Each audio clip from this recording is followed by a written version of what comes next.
Olá, você que tem participado conosco, seja muito bem-vindo à nossa igreja, Igreja Presbiteriana de Ipameri.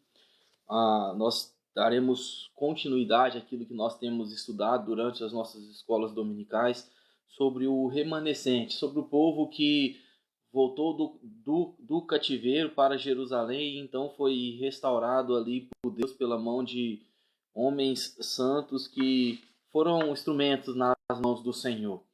Convido você a abrir a palavra de Deus no livro de 2 Crônicas, capítulo 29, e nós vamos nessa manhã falar ainda sobre a necessidade de buscarmos a Deus, mas buscarmos a Deus com muita sinceridade. Faremos isso pensando na revitalização espiritual nos tempos. 2 Crônicas, capítulo 29. Enquanto você abre sua Bíblia, 2 Crônicas, capítulo 29, nós vamos orar ao Senhor, pedindo a orientação dele para as nossas vidas. Oremos ao Senhor. Senhor Deus, nós nos colocamos diante do Senhor. Pedimos, ó Deus, que o Senhor, ó Deus, perdoe os nossos pecados, leve, ó Deus, o nosso pensamento cativo ao Senhor, e que neste momento, ó Deus, nós possamos devido à iluminação do Senhor, do Teu Espírito Santo, para que a gente possa entender a Tua palavra, compreender aquilo que o Senhor quer falar conosco e que nós possamos, ó Deus, sermos edificados, ó Deus, e sermos transformados a cada dia mais diante do Senhor, em nome de Jesus. Amém e amém. 2 Crônicas, capítulo 29, eu vou estar lendo esse texto com você e peço que você esteja nos acompanhando. Ezequias manda abrir o templo. Tinha Ezequias 25 anos, começou a reinar e reinou 29 anos em Jerusalém. Sua mãe se chamava Ábia e era filha de Zacarias. Fez ele o que era reto perante o Senhor, segundo tudo quanto fizera Davi seu pai. No primeiro ano do seu reinado, no primeiro mês, abriu as portas da casa do Senhor. Trouxe os sacerdotes e os levitas, ajuntou-os na praça oriental e lhes disse: Ouve-me, ó levitas, santificai-vos agora e santificai a casa do Senhor, Deus dos vossos pais. Tirai do santuário a imundícia, porque nossos pais prevaricaram e fizeram o que era mal perante o Senhor nosso Deus e o deixaram. Desviaram o seu rosto do tabernáculo do Senhor e lhe voltaram as costas.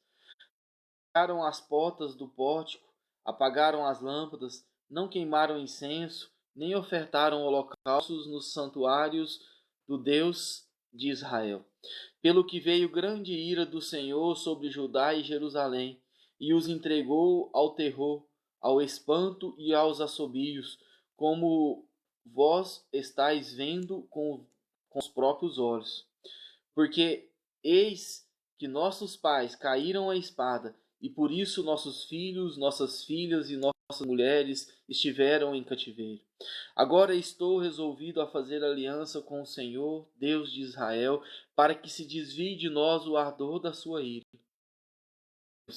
Não sejais negligentes, pois o Senhor estardes diante dele para os servirdes, para serdes seus ministros e queimardes incenso. Então se levantou os levitas, Moate, filho de Amassai, e Joel, filho de Azarias, dos filhos dos coatitas. Dos filhos de Merari, Quis, filho de Abdi, Azarias, filhos de Jealeel, dos Gersonitas, Joiá, de Zima e de Joá. Dos, dos filhos de Elisafã, Sinri e Jeruel. Dos filhos de Asaf, Zacarias e Matanias. Dos filhos de Enã, Jeuel e Simei. Dos filhos de Jedutum, Semaías e Uziel. Congregaram a seus irmãos, santificaram-se e vieram segundo a ordem do rei pelas palavras do Senhor para purificarem a casa do Senhor. Os sacerdotes entraram na casa do Senhor para purificar e tiraram agora ao pátio da casa do Senhor, templo do Senhor, e os levitas a tomaram para levarem fora ao ribeiro de Cedron. Começaram, pois, a santificar no primeiro dia do primeiro mês, ao 8º dia do mês, vieram ao pórtico do Senhor e santificaram a casa do Senhor em 8 dias. No 16º dia acabaram. Então foram ter com o rei Ezequias no palácio e disseram: já purificamos toda a casa do Senhor, como também o altar do holocausto com todos os seus utensílios e a mesa da propiciação com todos os seus utensílios. Também todos os objetos que o rei reinado lançou fora na sua transgressão, já preparamos e santificamos, e eis que estão diante do altar do Senhor. Então o rei Ezequias se levantou de madrugada, reuniu os príncipes da cidade e subiu à casa do Senhor. Mandou trazer 7 novilhos, 7 carneiros, 7 cordeiros e 7 bodes, como oferta pelo pecado a favor do reino, do santuário e de Judá. E aos filhos de Arão, os sacerdotes, sobre o altar do Senhor. Mortos os novilhos, os sacerdotes tomaram o sangue e o aspergiram sobre o altar. Mataram os carneiros e aspergiram sangue sobre o altar. Também mataram os cordeiros e aspergiram sangue sobre o altar. Para a oferta pelo pecado, trouxeram os bodes perante o rei e a congregação e puseram eles. Os sacerdotes os mataram e com o sangue fizeram uma oferta pelo pecado ao pé do altar, para expiação de todo o Israel, porque o rei tinha ordenado que se fizesse aquele holocausto e oferta pelo pecado por todo Israel. Também estabeleceu os levitas na casa do Senhor com símbolos, alaúdes e o vidente do rei e do profeta Natã, porque este mandato veio do Senhor por intermédio dos seus profetas. Estavam, pois, os levitas em pé com os instrumentos de Davi e os sacerdotes com as trombetas. Deu ordem a Ezequias que oferecessem o holocausto sobre o altar. Em começando o holocausto, começou também o cântico ao Senhor com trombetas ao som de instrumentos de Davi, rei de Israel. Toda a congregação se prostrou quando se entoava o cântico, e as trombetas soavam. Tudo isso até findar-se o holocausto. Tendo eles acabado de oferecer o sacrifício, o rei e todos os que achavam com ele prostraram-se e adoraram. Então o rei Ezequias e os príncipes ordenaram aos levitas que louvassem ao Senhor com as palavras de Davi e de Asaf, o vidente. Eles o fizeram com alegria e se inclinaram e adoraram. Disse ainda Ezequias: agora vos consagrastes a vós mesmos ao Senhor. Chegai-vos e trazei sacrifícios e ofertas de ações de graças à casa do Senhor.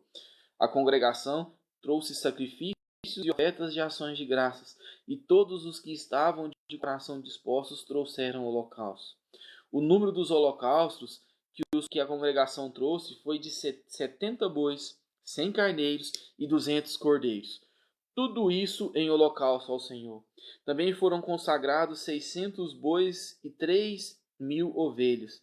Os sacerdotes, porém, eram muito poucos para todos os holocaustos, pois pelo que seus irmãos, os levitas, os ajudaram, até findar-se a obra e até que os outros sacerdotes se santificassem, porque os levitas foram mais retos de coração para se santificarem do que os sacerdotes.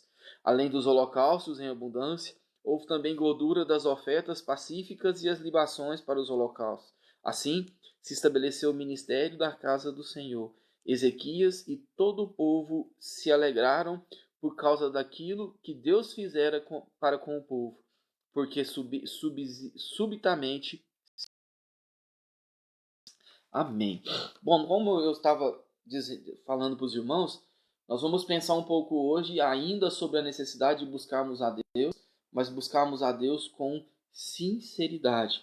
E nós sabemos que nós temos vivido e temos que viver a cada dia viver um cristianismo em uma sociedade secularizada, mundanizada, idólatra e que vive alheia de Deus. E isso requer uma constante vigilância da igreja em como verdadeiramente servir ao Senhor e como sermos encontrados como servos de Deus.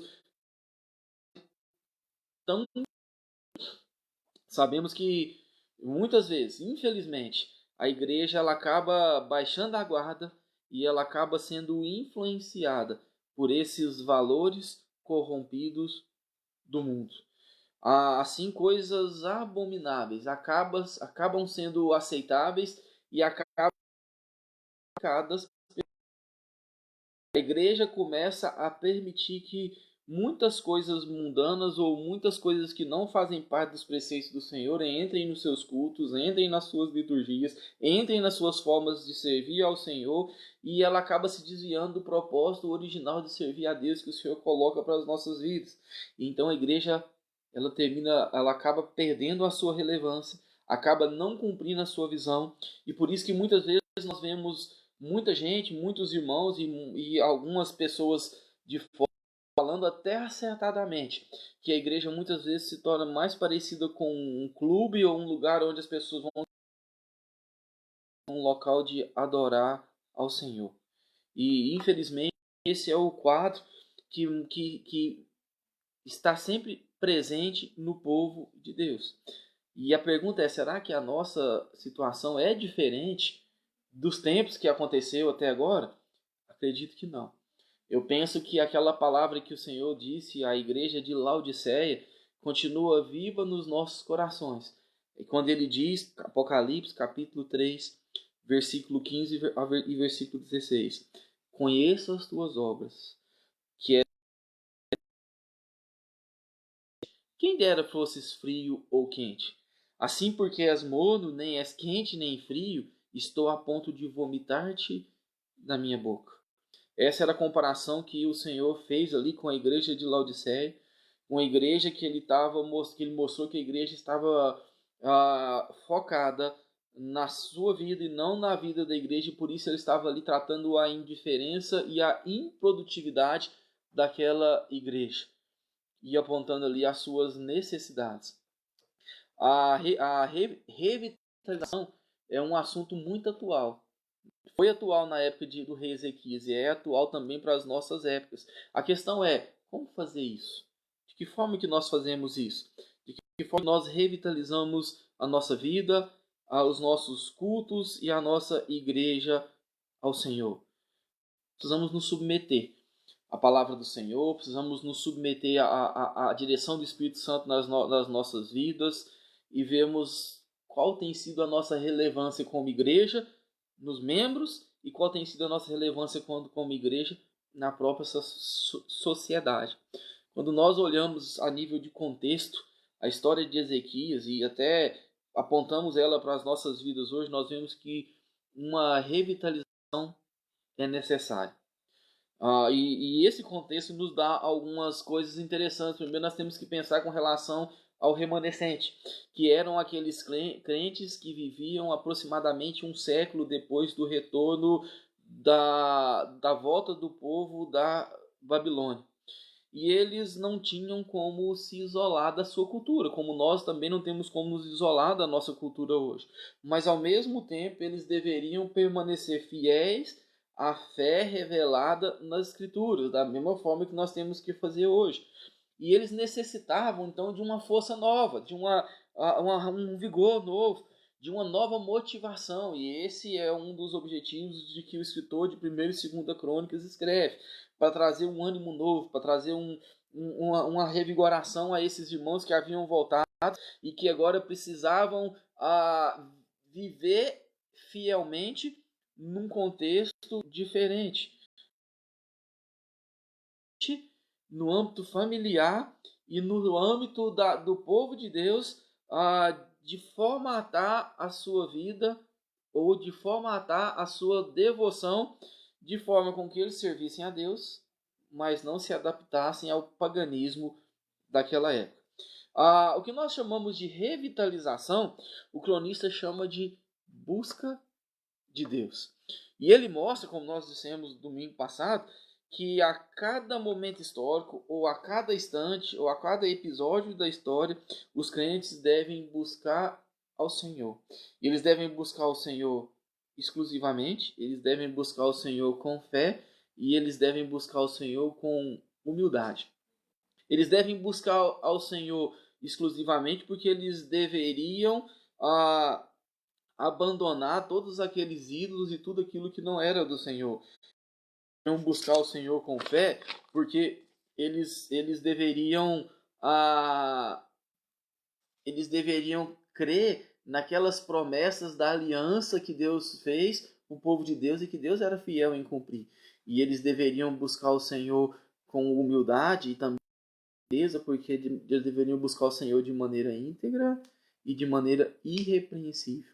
Então, para ajudá-los, o cronista então escreve, inclui na história a história do rei Ezequias, que mostra como isso foi possível no passado e que como era possível nesse período agora, o povo de Deus também buscar uma revitalização. Cerca de 200 anos depois do rei Roboão, que foi aquele que nós falamos semana passada, que nos ensina a buscar a Deus com integridade, agora nós vemos de Deus então levanta aqui o rei Ezequias também como um agente da aliança do Senhor. Ele também era um descendente de Davi, aquele a quem Deus havia feito a promessa que jamais se afastaria do trono. É lógico que Deus estava falando em relação a Jesus Cristo, mas Ezequias faz parte dessa promessa. No ano aqui de 716 a 687 a.C. E ele é um rei que colocou na sua história e que ele é digno da nossa atenção, pelo menos por 3 razões. A primeira delas é que o cronista foi dos reis, tirando Salomão e Davi, ele foi o rei mais páginas para escrever sobre ele. É aquele em que o cronista mais escreveu sobre a história dele. Em segundo lugar, o versículo 2 do capítulo 29 que nós lemos aqui, nos fala que Ezequias fez o que era reto perante o Senhor. E isso já é digno de ter a nossa atenção. Quando fala aqui que ele fez aquilo que era reto diante do Senhor, consequentemente mostra que ele fez aquilo que era certo, aquilo que era honesto e aquilo que era justo diante do Senhor, diante de toda a palavra que havia.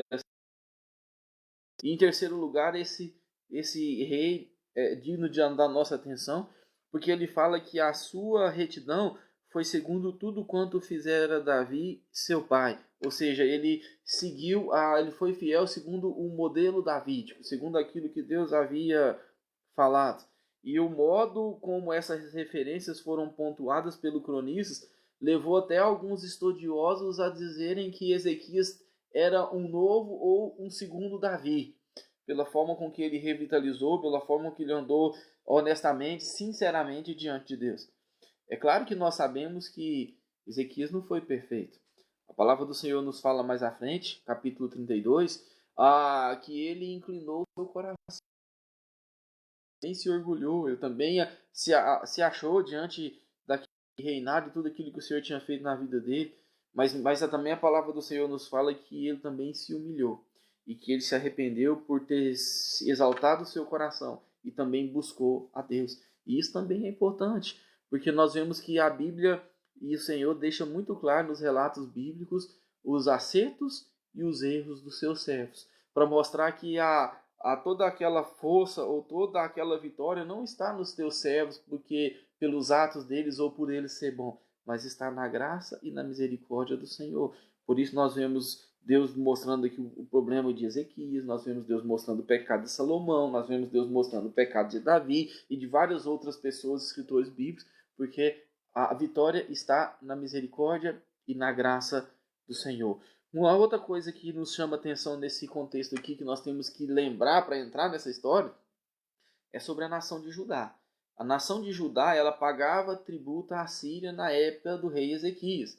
E então o rei Ezequias, ele se rebelou contra o rei da Síria para não servi-lo mais. E isso trouxe 2 guerras dos assírios contra o povo de Deus. A primeira guerra no ano 701, quando Senaqueribe empenhou a grande força militar contra o povo de Deus, fez, na verdade, um morticídio com aquele povo. Foram 46 cidades e vilarejos tomados, e a força desse ataque de Senaqueribe fez com que Ezequias recuasse e voltasse a pagar um tributo mais pesado ainda do que o anterior. E se você quiser ler mais sobre essa história, você vai ler o segundo livro de Reis, capítulo 18, praticamente 18 e 19, você vai ver essa história. Mas também houve uma segunda invasão, 13 anos depois, em que o rei Senaqueribe, então, tentou ali invadir novamente o povo de Deus, a Jerusalém, a terra do Senhor. Você vai ver isso ali em 2 Reis capítulo 18, Isaías capítulo 36. E nesse momento, então, o rei ele afrontou, o Senaqueribe afrontou não somente a Ezequias, mas ele afrontou o rei de Ezequias, ou o Deus de Ezequias, que é o próprio Senhor. E conta-nos o texto que o Senhor então enviou um anjo que destruiu todo o exército de Senaqueribe, 185 mil soldados em apenas uma noite. Inclusive, possivelmente, o texto que deu a inspiração ao salmista para escrever o Salmo de número 46, que diz: o Senhor é nosso refúgio e fortaleza, socorro bem presente nas tribulações. Isso tudo aconteceu 101 anos antes do povo de Deus ser levado cativo para Babilônia. Então nós vimos falando um pouquinho da situação histórica, nós vimos falando um pouquinho aqui da nação de Judá. Nós temos que pensar também os profetas que atuavam naquele momento, lembrando que sempre havia ali o sacerdote, o profeta, o rei, que eram os ofícios naquele período, que depois tudo isso apontava para Jesus, que Jesus é o rei, Jesus é o profeta, Jesus é o sacerdote. E naquele tempo nós temos a influência de pelo menos 2 profetas, Isaías e Miqueias. Isaías, que era contemporâneo do rei Ezequias, através das suas palavras, ele então nos conta como era o estado pecaminoso do povo de Judá naquele tempo. 800 anos ou 800 anos antes de Cristo. Ele usou, no comecinho do livro de Isaías, se você ver comigo, capítulo 1, versículo 6 e versículo 7, você vai ver um pouco como que Isaías falava que aquele povo estava vivendo. Isaías, capítulo 1, versículo 6 e versículo 7 nos diz assim: desde a planta do pé até a cabeça não há coisa sã, senão feridas, contusões, chagas inflamadas, unhas e outras não espremidas, nem atadas, nem amolecidas com óleo. A vossa terra está assolada, as vossas cidades consumidas, a vossa lavoura os estranhos levaram e na vossa presença, e a terra se acha devastada como uma subversão de estranhos. Aqui Isaías ele fala um pouco, na verdade, sobre a situação de Israel que estava, e depois ele mostra por que Israel estava desse jeito, por que Judá estava desse jeito, por causa dos seus pecados. Esse é aquele texto onde Isaías começa falando de capítulo 1, toda a podridão que a nação de Israel estava vivendo, ou a nação de Judá, perdão, estava vivendo, e depois ele chega ali no versículo 18, ele chama aquela... Ele chega a dizer no versículo 21 que como se faz como se fez prostituta a cidade fiel. Ela estava cheia de justiça, nela habitava a retidão, mas agora homicídios. Olha como o profeta Isaías condena então a nação naquela época. E ele foi aqui o profeta que graças a Deus também não só condenou, como ele prometeu o livramento e prometeu que o povo de Deus iria ter um remanescente, ou dele sairia o remanescente, e que desse remanescente iria vir aquele que traria a salvação sobre Israel. Capítulo 9, versículo 6, ele diz: porque o menino nos deu, um filho se nos deu. O governo está sobre os seus ombros, o seu nome será maravilhoso, conselheiro, Deus forte, Pai da eternidade, príncipe da paz. Foi nesse contexto em que Isaías trouxe essa palavra maravilhosa ao nosso coração, que nós lembramos dela todas as vezes próximo do Natal. E também um outro profeta que também serviu de referência aqui para Ezequias foi o profeta Miqueias, que não era de Isaías, ele já havia anunciado que Sião cairia por abominar o juízo e perverter todo o direito. Miqueias capítulo 3, versículo 9 a versículo 12. Então esses foram os profetas que influenciaram e que agiram no povo. E por que não a gente falar um pouco também sobre o próprio rei Ezequias? O rei Ezequias assumiu o trono novo. Nós vimos semana passada que o outro rei tinha assumido com mais de 40 anos. Ezequias assumiu o seu reinado com 25 anos. Mas muito mais do que os feitos militares que ele fez, que naquela época era muito exaltado, o texto e o cronista nos chama a atenção sobre as suas iniciativas relacionadas a Deus. Naquela época existia algumas práticas confusas com relação ao culto de Deus. Por exemplo, o povo estava adorando aquela serpente de bronze que morreu séculos antes no deserto. O culto assírico era muito ofensivo aos fiéis e o povo estava se misturando com aquelas práticas não bíblicas e querendo adorar a Deus daquele jeito. E por isso que logo no início do seu reinado, o rei Ezequias, então, ele toma providência para reparação do Senhor. O termo aqui, casa do Senhor, é o termo que mais se repete aqui. Todo esse capítulo aqui, durante 10 vezes se fala a casa do Senhor. Versículo 3, versículo 5, versículo 15, 16, 17, 18, versículo 20, versículo 25, versículo 35. É todo falando com relação à casa do Senhor e a revitalização que Ezequias fez, trazendo de novo o culto que é o Senhor. E sempre ali naquela caminhada com Deus, naquele contexto de pecado, naquela confusão intensa, a gente vê que um homem que tomou posição e que ele foi um exemplo ali para um povo que precisava de revitalização. E isso fica uma pergunta para o nosso coração. Quando nós falamos então se naquele tempo era algo de revitalização, fica uma pergunta para o nosso coração. Se cada geração deve buscar uma revitalização, o que esse relato acerca de Ezequias ensinou aos retornados da Babilônia e nos ensina hoje? O que é necessário para uma revitalização na família e na igreja?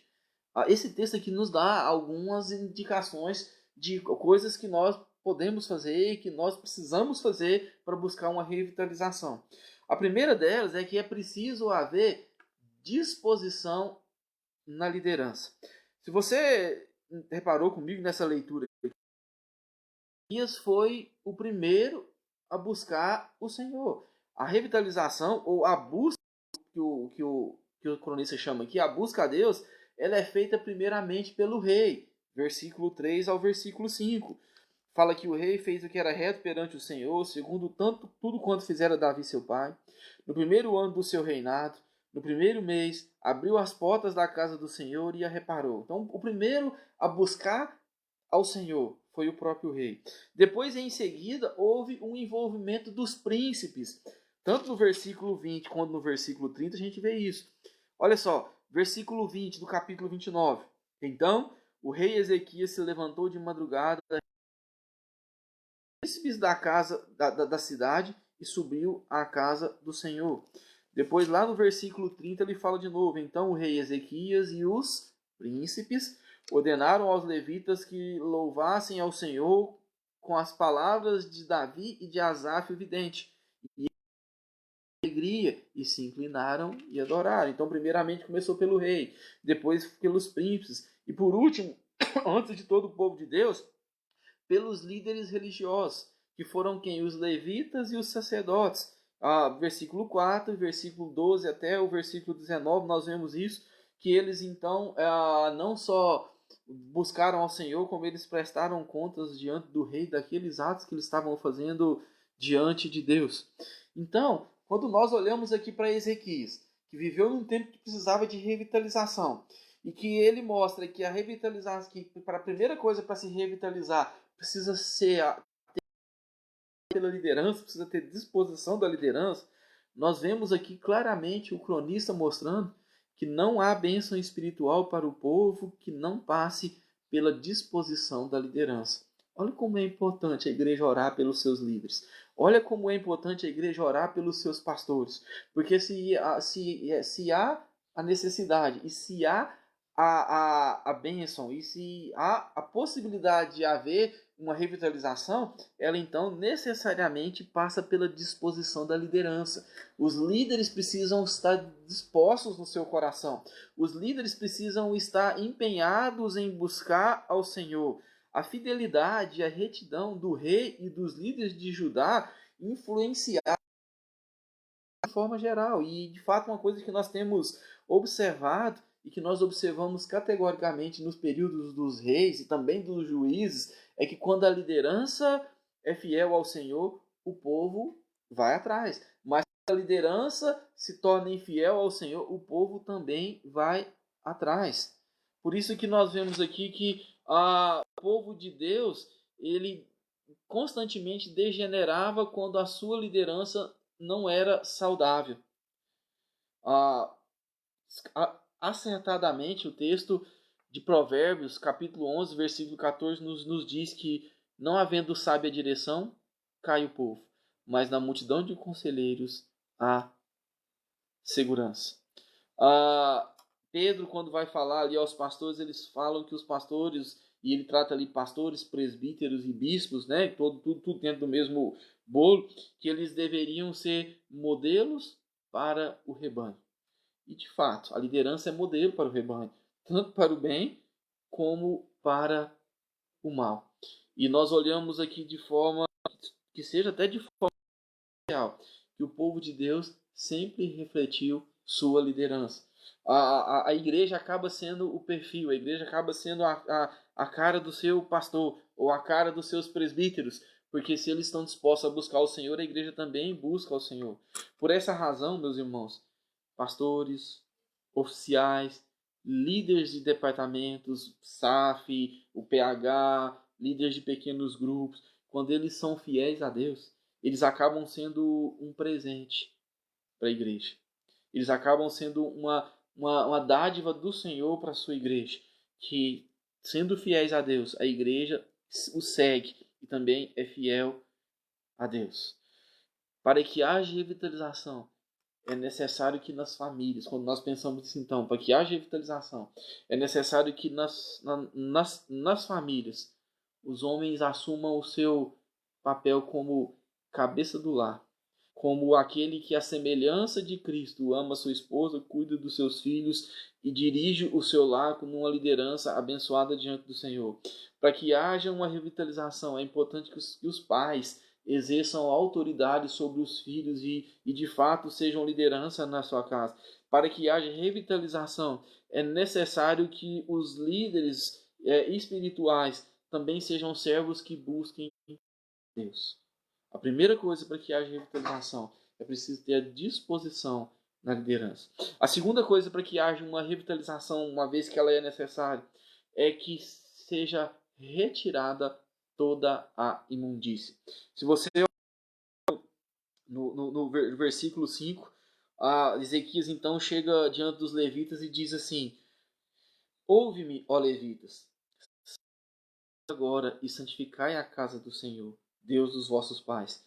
Tirai do santuário a imundícia. E chama atenção aqui o termo ou a forma dura que ele chama aqui, ou a forma repugnante que ele fala com relação à imundícia. Quando ele era usado na palavra de Deus aqui, fazia referência a uma impureza menstrual, ou a todos esses que eles eram usados para designar os pecados mais repulsivos do povo de Israel ou do povo de Deus. Você vai ver isso em Zacarias capítulo 13, versículo 1, Esdras capítulo 9, versículo 11, que são exemplos onde vai se falar ali dos pecados terríveis do povo de Deus. Ele usa a questão da imundícia. E a imundícia, ela decorria de quê? Da falha em buscar ao Senhor.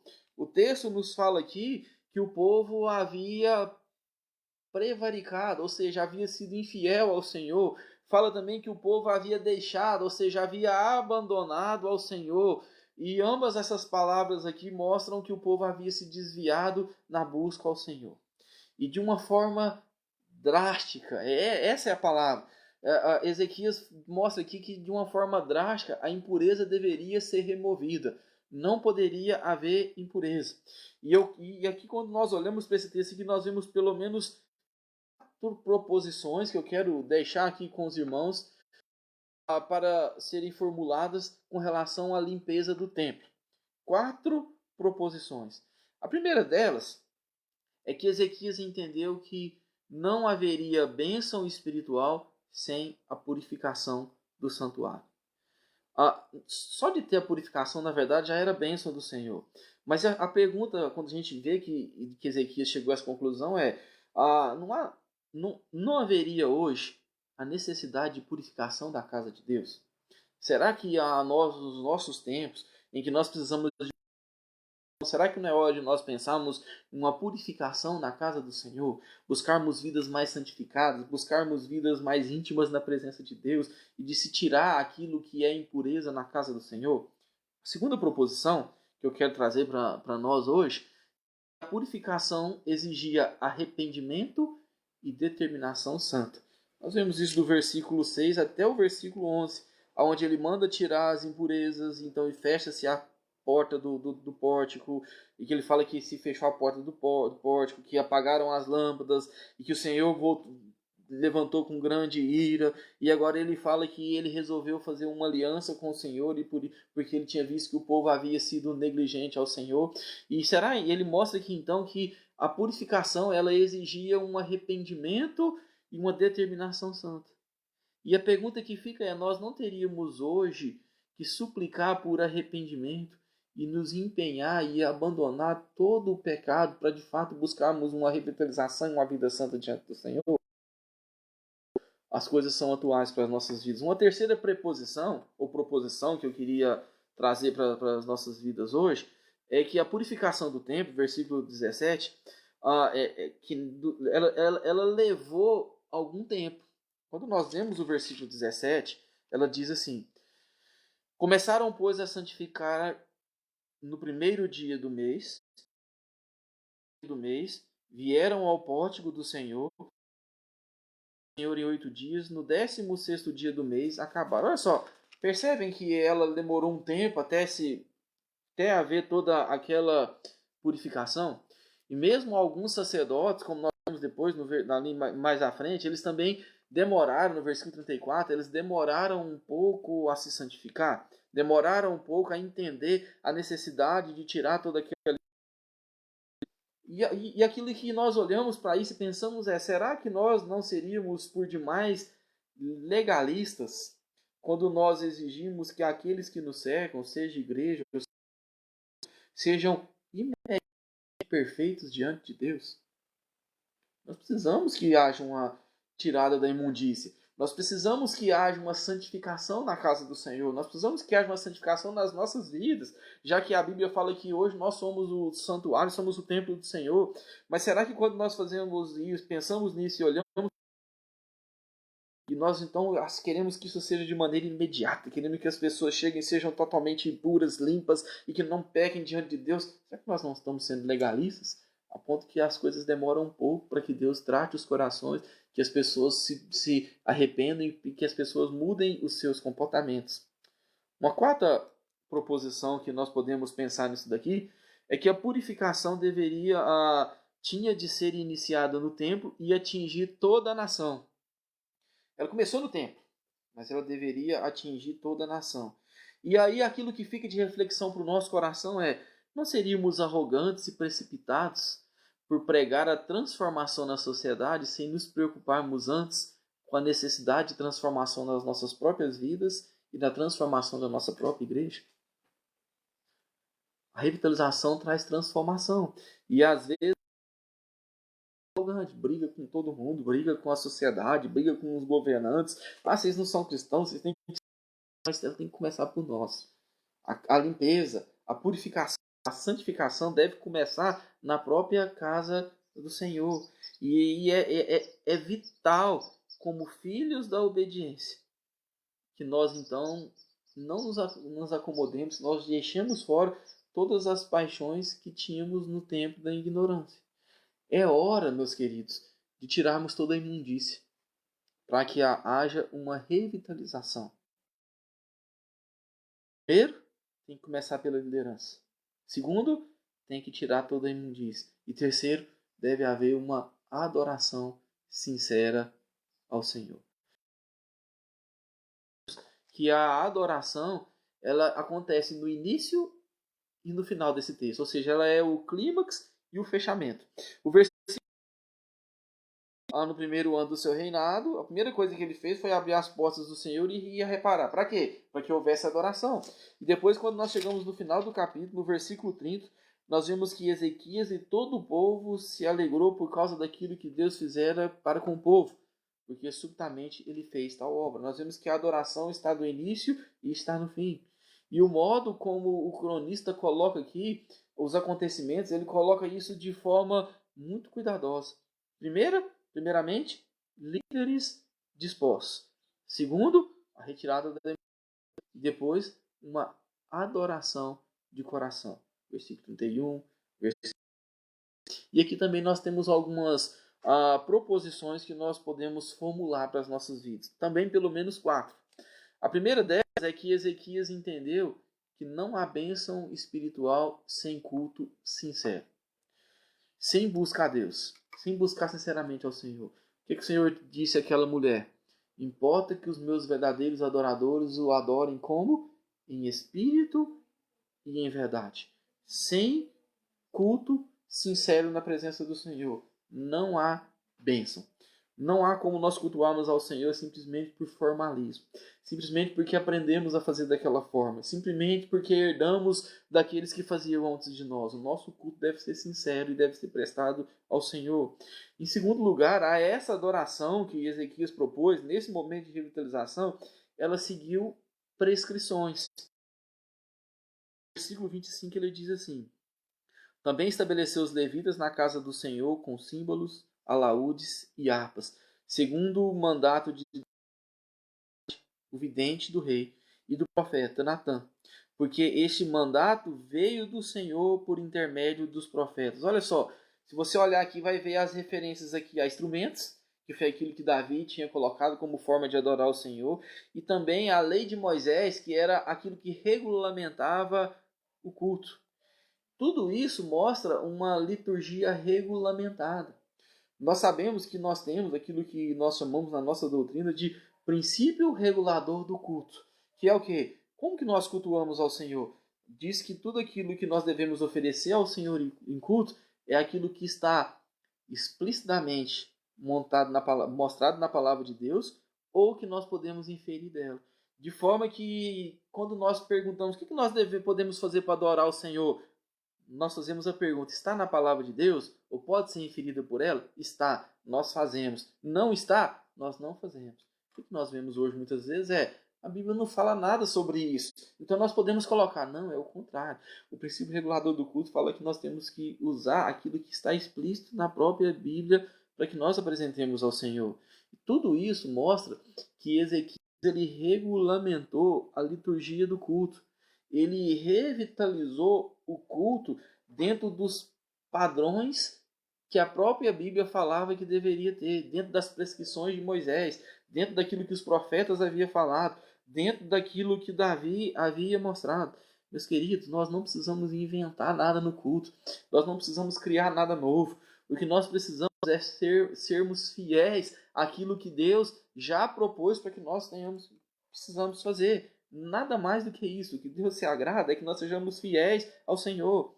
Uma terceira proposição que nós podemos tirar daqui é que a adoração constituiu-se de cântico, prostração, alegria e dedicação. Nós vemos isso do versículo 20, o versículo 20. A congregação se alegrou com o coração disposto. Não era algo penoso, não era algo difícil, não era algo cheio de mimimi, isso pode, aquilo não pode, mas eles fizeram com alegria no coração, e mesmo apesar de, eles buscaram ao Senhor, eles serviram ao Senhor, e eles fizeram isso com bastante reverência. Uma quarta proposição que nós podemos pensar para chegar no final aqui desse terceiro tópico é que a adoração ela era sincera, não fosse perfeita.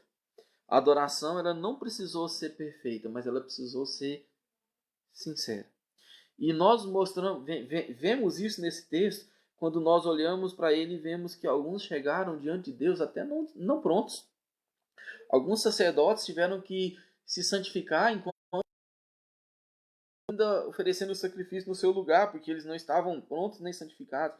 Se você olhar o capítulo à frente, eu sugiro que você leia ele depois aí na sua casa, quando fala da celebração da Páscoa, inclusive nós estamos na data da Páscoa hoje, eles mostram que as tribos do norte chegaram também para cultuar ao Senhor, chegaram também para oferecer a Páscoa ao Senhor, e que muitos deles não haviam passado pela a purificação como era prescrito. Por exemplo, o capítulo 30, versículo 18 nos diz assim: porque uma multidão do povo, muitos de Efraim, Manassés, de Isacar e de Zebulon, não se tinham purificado, e contudo comeram a Páscoa. Não como está escrito. Porém, Ezequias fez o quê? Orou por eles, dizendo, o Senhor, que é bom, todo aquele. Versículo 20 diz assim: ouviu o Senhor a Ezequias e sarou a alma do povo. Olha só, eles deveriam buscar o Senhor com sinceridade. Eles deveriam adorar ao Senhor com o coração disposto, mesmo que ele não estivesse pronto. E o Senhor então iria tratar o coração deles. Isso mostrou mais uma vez, se cumpriu mais uma vez, quando Ezequias ora a esse povo. E esse povo então se converte ao Senhor, e esse povo muda o coração. Mostra mais uma vez o cumprimento daquela palavra de 2 Crônicas, capítulo 17, versículo 14. Se o meu povo, que se chama pelo meu nome, se humilhar e orar e me buscar e se converter dos seus maus caminhos, então eu ouvirei dos céus, perdoarei os seus pecados. Eles chegaram sinceros, mesmo que ainda não prontos. O rei orou por eles e o Senhor os sarou. Muito se fala hoje sobre reavivamento, muito se fala hoje sobre revitalização, sobre a presença do Senhor na igreja. E quando nós olhamos aqui o que Ezequias fez, foi restaurar o culto. Foi a forma do culto. O avivamento de Judá aconteceu em forma de culto. Assim como lá na frente, quando Esdras, ali no livro de Neemias, ele no capítulo 9, capítulo 10, que é restaurada a aliança do Senhor, isso aconteceu o quê? Em culto. Então, é vital, meus queridos, que cada geração culto que nos é mostrada nas Escrituras, em completa dependência e com sinceridade. Pensamos isso nas nossas vidas e como que nós concluímos isso? Primeiro, que foi necessário para o estabelecimento dos remanescentes que os líderes estivessem dispostos no seu coração, que o povo se santificasse a Deus diante do Senhor. Ezequias não precisou pôr nada novo, Ezequias não precisou se aculturar, mas o que ele precisou foi ser fiel ao Senhor. Segundo lugar, ao Ezequias, já concluindo, ao Ezequias fazer o que era reto diante do Senhor, ele acabou se revelando como um tipo de Cristo. Tipo, segundo a teologia, era algo, ou seja, um evento, seja uma instituição, seja uma pessoa, seja um ofício, era algo no Velho que dava para aquilo que ia acontecer lá no Novo Testamento, no caso, a pessoa de Cristo. Ao andar reto, ao fazer o que é reto perante o Senhor, Ezequias então se colocou como um tipo de Cristo no Antigo Testamento, mostrando que o que Cristo iria fazer com o povo dele. Cristo é quem nos conduz a uma adoração. O povo de Deus a uma adoração sincera, ele estava mostrando que aquilo que Cristo iria fazer lá na frente com o povo de Deus, restaurando o povo a uma adoração sincera, limpando o seu coração e fazendo então com que o povo fosse verdadeiramente adoradores e que adorasse a Deus em espírito há quem diz que não há como ter uma revitalização desde que não ocorra uma mudança na cultura e nos métodos da igreja. Mas quando nós olhamos para a vida de Ezequias, quando nós olhamos para essa época que houve uma revitalização, a revitalização na época de Ezequias teve como centro uma reforma bíblica e não uma mera atualização cultural. Na verdade, Ezequias, primeiramente, ele lidou com a questão espiritual.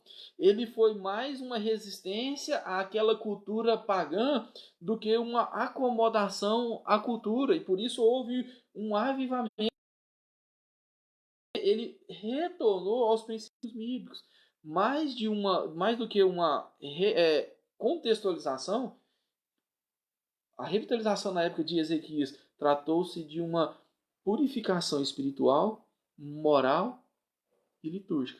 A igreja, acho que a mensagem dela deve ser acessível aos corações, é lógico que a mensagem dela deve ser atual ao contexto que nós estamos vivendo, mas ela pode atualizar seu modo de falar, ela pode atualizar a sua liturgia, ela pode atualizar a sua roupagem, ela pode se tornar atraente aos crentes e mesmo assim não agradar a Deus. E mesmo assim não está andando nos princípios de Deus, porque é preciso priorizar a busca divina, a busca de Deus nos termos da Escritura, e não aquilo que da forma que nós achamos que devemos buscar a Deus. Voltando às palavras de Cristo, que nós dissemos no começo ali, que é um desafio para as nossas vidas, como ele escreveu à igreja de Laodiceia. Nós precisamos, de fato, desfrutar a presença e a obra do nosso Redentor, para que haja revitalização no nosso meio. Lembre que quando Deus disse lá à igreja que como tu és, não é fria, não é nem fria e nem quente, mas é morna, é porque ela estava longe dos princípios e da obra de Jesus. Nós precisamos retornar a isso. Que nós chamamos aqui por revitalização, o cronista chamaria de consagração da liderança. Aquilo que nós chamamos de revitalização, o cronista chamaria de purificação dos pecados. Aquilo que nós chamamos de revitalização, o cronista chamava de busca a Deus com sinceridade. Por isso eu quero encerrar fazendo algumas aplicações aos nossos corações. Que você, que eu, que nós como servos de Deus, nós possamos manter a vigilância na nossa vida e que nós possamos conduzir as nossas vidas, que você disponha no seu coração a buscar o Senhor e que deixe que Ele guie os seus passos. Que você possa permitir que Deus faça uma limpeza nas suas vidas. Que você possa abandonar tudo aquilo que impeça de ter uma vida santa e agradável aos olhos do Senhor. De maneira que você possa ser relevante. E não só na sua família, mas relevante no contexto em que você está. Ser relevante na sua geração. Disponha a buscar a Deus. Disponha a ter uma vida santa diante do Senhor. E disponha a ser relevante aonde Deus tem te chamado. Que Deus te abençoe. Que Deus te guarde. Eu quero orar mais uma vez com você. Senhor Deus, em nome de Jesus, eu quero colocar as nossas vidas diante do Senhor, a vida de cada um daqueles que está nos assistindo agora. Que o Senhor, ó Deus, possa transformar as nossas vidas.